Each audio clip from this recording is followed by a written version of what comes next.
Greetings, my companions in the dark, souls in search of a story. Tonight, we will not venture into peaceful dreams, but will climb to the highest peak, where eternal mist shrouds palaces of gold and marble. Welcome to Olympus, the seat of the gods, a family defined not by love, but by power, jealousy, and a ton of drama that has stood the test of time.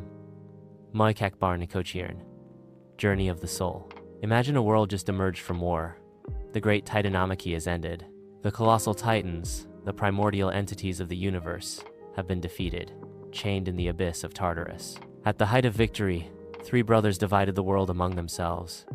But peace, ladies and gentlemen, is but a thin veneer over deep cracks. And at the center of this divine earthquake is none other than the king of the gods, Zeus, ruler of the sky.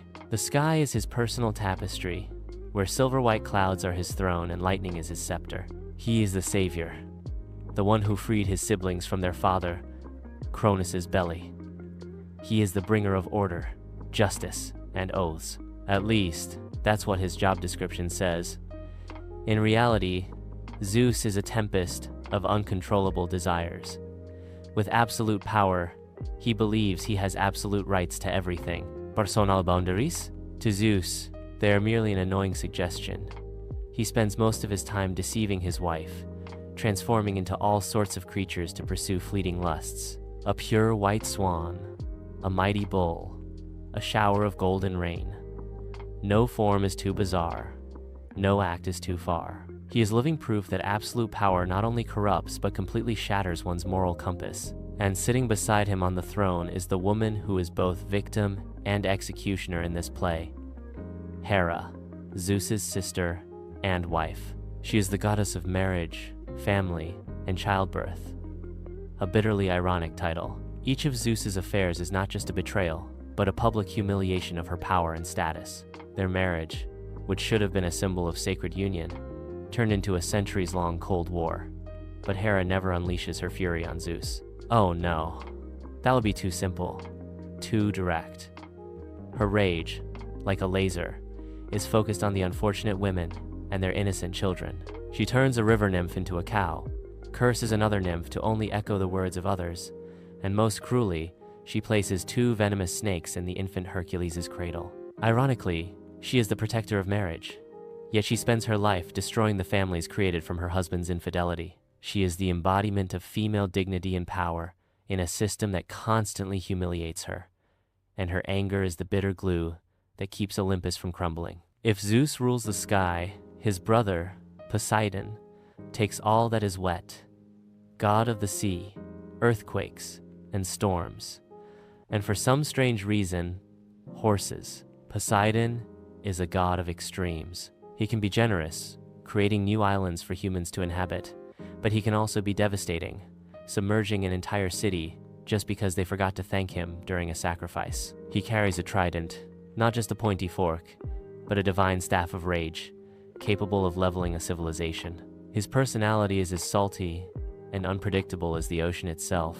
Consider the contest for the patronage of a great city. His niece, Athena, offered the people an olive tree, symbol of peace and prosperity. Poseidon, in a dramatic display of power, struck the ground with his trident and created a spring of salt water. The people chose the olive tree. Poseidon chose vengeance. He never forgot that grudge, and the city of Athens would forever feel his simmering anger from the depths of the sea. And the third brother, the one who drew the shortest straw, is Hades. He did not get the brilliant sky or the vast ocean. He got darkness, silence, and the entire population of the deceased. The underworld, his kingdom, is not the hell of fire and brimstone we often imagine. It is a vast, gloomy realm where all souls eventually arrive. Contrary to popular culture, Hades is not evil. He is not even particularly cruel. He is simply a tired official who must manage an eternal customer service department for the dead. He doesn't show off, he isn't loud. He just does his job with a quiet, brooding authority, ensuring the order of death is respected. And while his brothers have chaotic love lives, Hades, after the initial kidnapping of Persephone, an undeniable problem, has a surprisingly stable and functional marriage. He is the god the ancient Greeks respected, but also deeply feared. They dared not even speak his name, afraid that a single mention might attract his unwanted attention. From the first generation of rulers, we come to the next, the children born of power and chaos. And no one made a more impressive debut than Athena. She was not born in the usual way. After swallowing Athena's pregnant mother, Zeus suffered a splitting headache. Instead of aspirin, he had Hephaestus strike his head with a hammer. And from that crack, Athena emerged, fully grown, in full armor, holding a spear, and with a look of complete unimpressiveness at the chaos around her. She is the goddess of wisdom, strategy, and calculated warfare. If her half-brother, Ares, is a chaotic bar fight, Athena is a war room with maps and meticulous plans. She doesn't fight with rage, she wins with logic. She is also the goddess of crafts, and she turned weaving into a battlefield, as Arachne, the woman who dared to challenge her, learned when she was turned into a spider. Athena stayed completely out of romance. She had no time for useless love affairs. She had cities to protect, heroes to advise, and a civilization to shape. And in complete contrast to Athena is Ares, the god of war, of bloodshed, of pure violence. He represents the brutal, chaotic aspect of battle, where screams drown out reason. Even the other gods disliked him. Zeus himself called him the most hateful of all the gods. Ares is hot-headed, arrogant, and acts first, thinks later, or never thinks at all. He had a famous affair with Aphrodite, the goddess of love, which ended with him being trapped in an invisible net by her husband, Hephaestus, and becoming the laughingstock of all Olympus. He is a terror on the battlefield, but lacks the respect a war god should command. The Greeks admired strategy. Ares only brought destruction. And speaking of Aphrodite, she is the goddess of love, beauty, and romantic messes that can cause wars. Her origin has two versions, one normal and one much stranger, where she is born from the sea foam formed after Cronus threw his father Uranus's genitals into the ocean. Regardless of her origin, her beauty is legendary, to the point that she has a magical girdle that makes her irresistible to anyone. She is married to Hephaestus, the hard-working blacksmith god, but openly has an affair with Ares. It was she who caused the Trojan War, all because she wanted to win a beauty contest and claim the golden apple inscribed for the fairest. A civilization burned for a goddess's vanity. That is Aphrodite. Beautiful, intoxicating, and completely uninterested in relationship stability. And her cuckolded husband, Hephaestus, is perhaps the most pitiable and admirable god.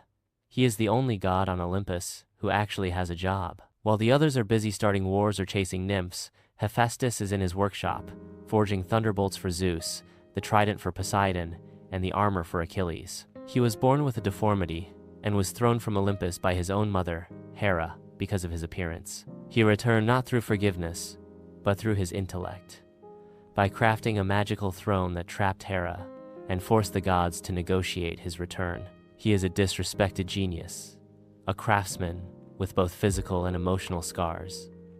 But his revenge is not violence, but creative irony. He is the unsung hero, the working-class deity, who built the splendor of Olympus with his sweat and suppressed anger. In this chaotic world, a messenger is needed, a mediator, one who can move between worlds. That is Hermes, the god of travelers, merchants, thieves, and messages delivered at lightning speed. On the very day he was born, he crawled out of his cradle, stole Apollo's cattle, invented the lyre from a tortoise shell, and returned to his cradle before anyone noticed. He is the embodiment of cleverness, wit, and a bit of cunning. He doesn't just deliver messages, he guides souls to the underworld and helps heroes overcome their enemies. He is the god you want by your side when you're in trouble, as long as you don't ask too many questions about his methods. And while the other gods are busy with war and intrigue, Demeter quietly nurtures the world, the goddess of agriculture, the harvest, and life. When she is happy, the world blooms. When she is sad, winter covers the land. And her greatest sorrow came when her beloved daughter, Persephone, was kidnapped by Hades into the underworld. Grief-stricken, Demeter let the world wither, refusing to let anything grow until her daughter was returned. Eventually, a deal was struck. Persephone would spend part of the year with her mother, bringing spring and summer, and the rest with Hades, bringing fall and winter. Yes, the entire agricultural cycle of the planet is powered by the mood swings of a grieving mother. That is mythology in its purest form. And if Demeter brings orderly life, Dionysus brings chaotic and liberating life.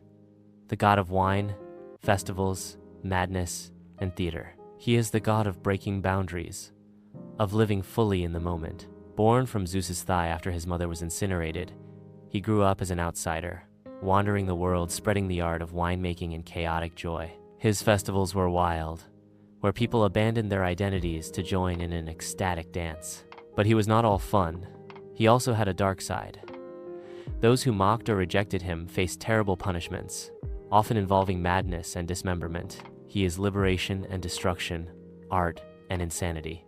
Among the gods, there are twin siblings, two sides of the same divine coin, Artemis and Apollo. Artemis, goddess of the hunt, the wilderness, and the moon. She is the embodiment of fierce independence. Immediately after her birth, she helped her mother deliver her twin brother, Apollo. From that moment, she swore never to marry or depend on any man. She roams the forests with her silver bow and a band of virgin priestesses. She is pure, not in a fragile way, but in a touch me, and I'll turn you into a stag for your own hounds to tear apart way. The hunter Actaeon learned that lesson painfully. She is the ruthless protector of women and children, a divine shield against the chaotic world of men and gods. And her twin brother, Apollo, is everything she is not. He is the radiant sun, the god of music, poetry, prophecy, and healing. He is the golden child of Olympus, handsome, talented, and always the center of attention. But behind that perfect exterior is a dramatic soul. He loves passionately and is rejected tragically. The nymph Daphne had to turn into a laurel tree to escape him, and instead of accepting it, Apollo made her leaves into his crown. He is a healer, but he can also spread plagues with his arrows. He is the light, but a light that can also burn. Finally, amidst all the chaos, the quarrels, the wars, and the broken hearts, there is a fire that burns quietly. It is the fire of Hestia, the goddess of the hearth, home, and peace. She is the eldest sibling, the first to be swallowed by Cronus and the last to be freed. She gave up her place on the Olympian throne to Dionysus, not out of weakness, but because she wanted no part in the endless power plays. She chose tranquility. She chose to tend the eternal flame at the heart of Olympus, the flame that represents the heart of every home, every city. She has no sensational myths, no magnificent temples, but she is the most essential. She is the quiet stability, the warmth that everyone returns to. If Olympus were a dysfunctional office, Hestia would be the calm manager who keeps the coffee hot and ensures the building doesn't burn down while everyone else is arguing. And there you have it, ladies and gentlemen, our divine family. A symphony of contradictions. Zeus, the protector, and the predator. Hera, the symbol of marriage and of revenge. Poseidon, the creator and the destroyer. Athena, cold intellect, and Ares, blind rage. They are gods, yes, but they also carry within them all that is painfully human. Love, loss, pride, pettiness, and an eternal longing to be understood, even when they cannot understand themselves. Their thrones may be made of gold, but they are built on a foundation of storms. And from that storm, all of our stories are born.